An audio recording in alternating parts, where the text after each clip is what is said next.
Decembra bi moral v Zagrebu nastopiti španski pevec Enrique Iglesias, saj je bil koncert odpovedan.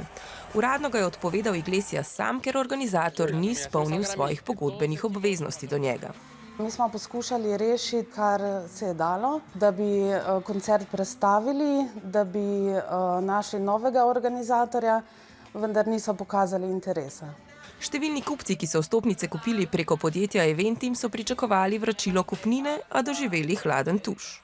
V primeru podjetja Eventim je tako, da imajo že takoj na začetku napisano, da oni odgovarjajo samo za urejanje nakupa in dostavo vstopnice. Vse v zvezi z izvedbo dogodka pa je stvar organizatorja. Običajno vračamo denar za odpovedane dogodke ali vrača direktno organizator. Največkrat pa se potrudi Eventim, da mi vračamo denar v imenu organizatorja. V tem primeru je pa prišlo do poslovne goljufije.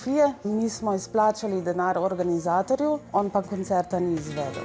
Tako so na Eventimu kupce napotili na bolgarskega organizatorja družbo ArtBG, ki pa se na klice in elektronska sporočila ne odziva. Ne potrošnikom, ne Evropskemu potrošniškemu centru v Sofiji. Ti niso mogli vzpostaviti stika z organizatorjem, vključili so se tudi njihovi nadzorni organi in policija, vendar niso bili uspešni pri vzpostavitvi stika. Čeprav se zdi, da je za goljufom izginila vsaka sled, na Eventimu še vedno poskušajo priti do izgubljenega denarja.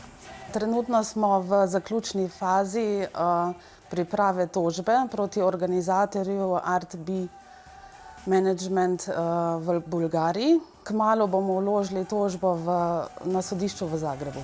Na Evropskem potrošniškem centru pa opeharjenim kupcem svetujejo, da če so nakup opravili s plačilno kartico, vložijo zahtevek za povračilo kupnine oziroma finančno reklamacijo pri banki, ki je kartico izdala. Ta postopek se sicer lahko vloži, kadar recimo pride do nekega neavtoriziranega nakupa, pa tudi v primeru goljufij ali neizvedenih storitev, nedobave blaga in podobno. Druga možnost je tožba.